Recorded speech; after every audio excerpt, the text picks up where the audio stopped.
ನಮಸ್ಕಾರ. ಮಹಾಭಾರತ ಚರ್ಚಾ ಕಾರ್ಯಕ್ರಮಕ್ಕೆ ಸ್ವಾಗತ. ನಾನು ಸ್ಮಿತಾ ರಂಗನಾಥ್. ಮಧ್ಯಪ್ರಾಚ್ಯದಲ್ಲಿ ಯುದ್ಧ ಪ್ರಾರಂಭವಾಗಿ ಕೆಲವೇ ದಿನಗಳಲ್ಲಿ ಅದರ ನೇರ ಪರಿಣಾಮ ನಿಮ್ಮ ಮೇಲೂ ಕೂಡ ಬೀರ್ಲಿಕ್ಕೆ ಶುರುವಾಯಿತು. ಪೆಟ್ರೋಲ್ ಡೀಸೆಲ್ ಬೆಲೆ, ಗ್ಯಾಸ್ ಅಭಾವ ಇತ್ಯಾದಿ ಇತ್ಯಾದಿ. ಯುದ್ಧ ಮುಗಿದ್ರೆ ಸಾಕು ಅನ್ನೋ ರೀತಿಯ ಪರಿಸ್ಥಿತಿಯಲ್ಲಿ ಜಗತ್ತಿನ ಬಹುತೇಕ ರಾಷ್ಟ್ರಗಳು ಕೂಡ ಇತ್ತು. ಯಾಕಂದ್ರೆ ಒಂದಲ್ಲ ಒಂದು ರೀತಿಯ ಪರಿಣಾಮ ಜಗತ್ತಿನ ಅಷ್ಟೂ ರಾಷ್ಟ್ರಗಳ ಮೇಲೆ ಈ ಮಧ್ಯಪ್ರಾಚ್ಯದ ಯುದ್ಧ, ಅದರಲ್ಲೂ ಅಮೆರಿಕ, ಇರಾನ್, ಇಸ್ರೇಲ್ ನಡುವೆ ನಡೀತಾ ಇದ್ದ ಯುದ್ಧ ಬೀರ್ತಾ ಇತ್ತು. ಶಾಂತಿಯ ಮಾತುಕತೆ ಆಗೇ ಇಲ್ಲ ಅಂತಲ್ಲ, ನಿಮಗೂ ಗೊತ್ತಿರೋ ಹಾಗೆ ಈಗ ಆಲ್ರೆಡಿ ಅನೇಕ ಬಾರಿ ಅಮೆರಿಕದ ಅಧ್ಯಕ್ಷ ಟ್ರಂಪ್ ಅವರೇ ಶಾಂತಿಯ ಮಾತುಕತೆ ನಡೆದು ಹೋಗಿದೆ, ಯುದ್ಧ ಮುಗಿದೋಗುತ್ತೆ ಅನ್ನೋ ರೀತಿಯಲ್ಲಿ ಹೇಳಿಯೂ ಕೂಡ ಒಂಥರ light switch on switch off ಥರ ನಾವು ಇರಾನನ್ನು ಸರ್ವನಾಶ ಮಾಡ್ತೀವಿ ಅಂತ ಹೇಳ್ತಾ ಇದ್ದ ಅಮೆರಿಕದ ಅಧ್ಯಕ್ಷ ಟ್ರಂಪ್ ಕೆಲವೇ ಗಂಟೆಗಳಲ್ಲಿ ಇಲ್ಲ, ಗ್ರೇಟ್ ಡೀಲ್ ಆಗಿದೆ, ಮಾತುಕತೆ ಆಗಿದೆ, ಕದನ ವಿರಾಮ ಘೋಷಣೆ ಆಗಿದೆ ಅಂತ ಹೇಳ್ತಾ ಇದ್ರು. ಅದಾದ ಕೆಲವೇ ಗಂಟೆಗಳಲ್ಲಿ ಮತ್ತೆ ಮಿಸೈಲ್ಗಳ ದಾಳಿ. ಹೀಗೆ ಅನಿಶ್ಚಿತತೆಯಲ್ಲೇ ಮುಂದುವರಿತಾ ಇದ್ದ ಯುದ್ಧ ಈಗ ಮುಗದೇ ಹೋಯಿತು ಅನ್ನೋ ರೀತಿಯ ಸಂದೇಶ ಇರಾನ್ ಹಾಗೆ ಅಮೆರಿಕದ ಕಡೆಯಿಂದ ಬಂದಿದೆ.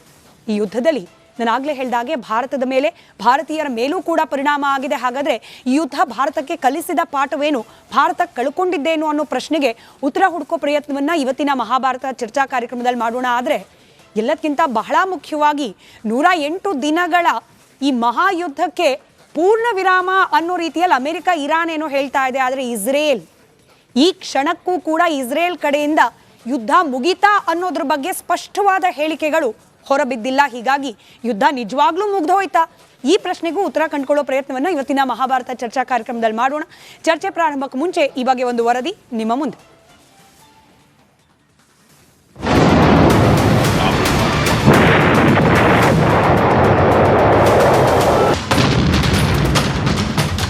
ರಣಘೋರ ಕೊಲ್ಲಿಯುದ್ಧಕ್ಕೆ ಕಡೆಗೂ ಅಂತಿಮ ತೆರೆ ಬೀಳೋ ಲಕ್ಷಣಗಳು ಕಾಣಿಸ್ತಾ ಇದೆ.